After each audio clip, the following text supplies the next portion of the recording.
Mythical day has finally arrived. Does unicorns exist? Are mermaids real?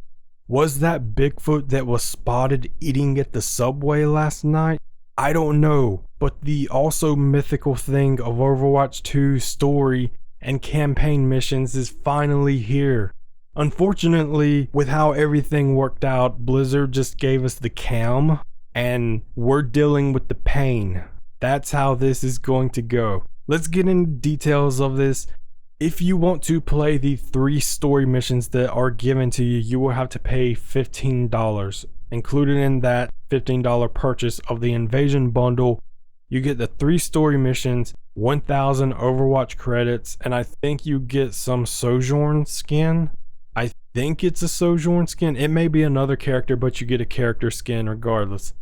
I don't know if you get instant access to the new character, but you're probably going to use that 1,000 coins that you get to buy the battle pass, which that guarantees you the new character right away. Although I guess you could take those 1,000 coins and buy a skin, but why would you do that? You would just end up having to give Blizzard more money. You also get 1 additional underground mission. I think I remember that's what they're called, but that one is given to everyone for free, so technically you're not paying for that, because if you wanted to play it, you wouldn't have to pay for it.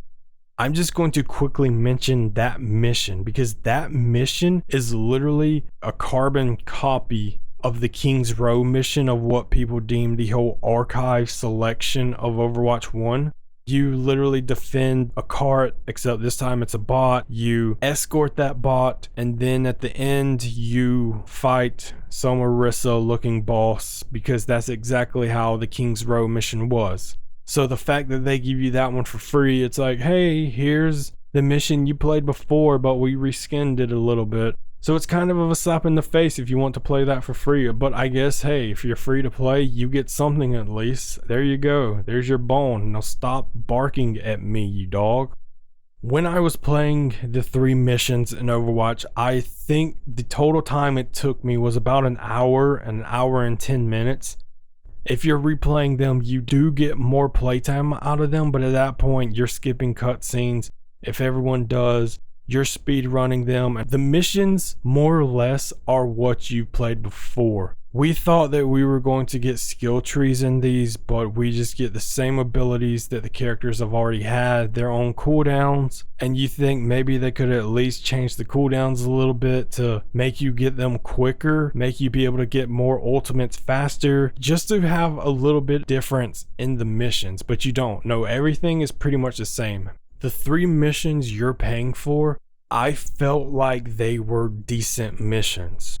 Now, I'm coming into this with my expectations being absolutely 0, so when anything is above 0 when it comes to your expectations, you're going to have rose tinted glasses when it comes to perceiving that thing of whether it's good or not. I enjoyed the missions. I felt like they were repetitive to an extent, but I enjoy the lore of Overwatch. So having anything story related to Overwatch and being able to see the lore, being able to see these characters in what is their job, essentially, saving the world, it's honestly enjoyable. It sucks so bad that you can see the potential that was there. You can see the story that's there, and it's a decent story. The story missions do end on a cliffhanger, so it's kind of shady that they're trying to entice you to buy the missions next time they release them, which won't be for at least until sometime in 2024.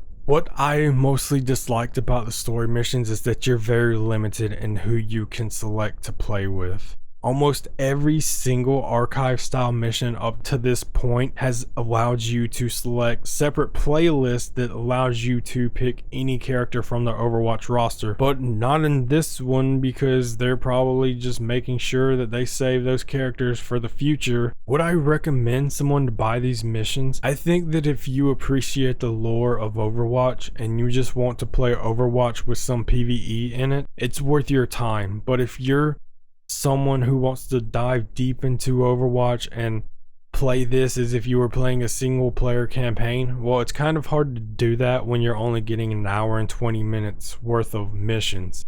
And honestly, once you know how to play them and you can speed run them, you can probably have like a 40-minute run time of all of these missions if you're playing with a decent group. I feel like if you enjoy Overwatch as a fan, you would enjoy these missions. Are they worth the $15 price tag? No. These missions are exactly the types of missions that was given out for free in Overwatch 1. Same with the skins. We come back to the skins. The skins that they give you were given out for free as long as you played. And now you see why people hate Overwatch 2. The entire monetization took Overwatch, flipped it upside down, and it is a completely paralleled game, except this is the evil twin of it. The enemy variety in these missions, they're not that much different from what you've already seen. Yeah, in these you can break certain body parts off of robots to where they can't use those abilities. Overall, I enjoyed my time with the story missions. I don't think they're worth the price. They're interesting enough to where you want to know what happens next in the story. These story missions for the price, they're just so bare bone. Do I regret getting the story missions? No, because I'm a huge fan of Overwatch and the lore of these missions I thoroughly enjoyed. But if you're just a casual player, I would advise you not to buy these missions at least till later in the future when you get more playtime out of them. But with that being said, I'm going to end this video here. Hope you guys enjoyed it. I like the missions.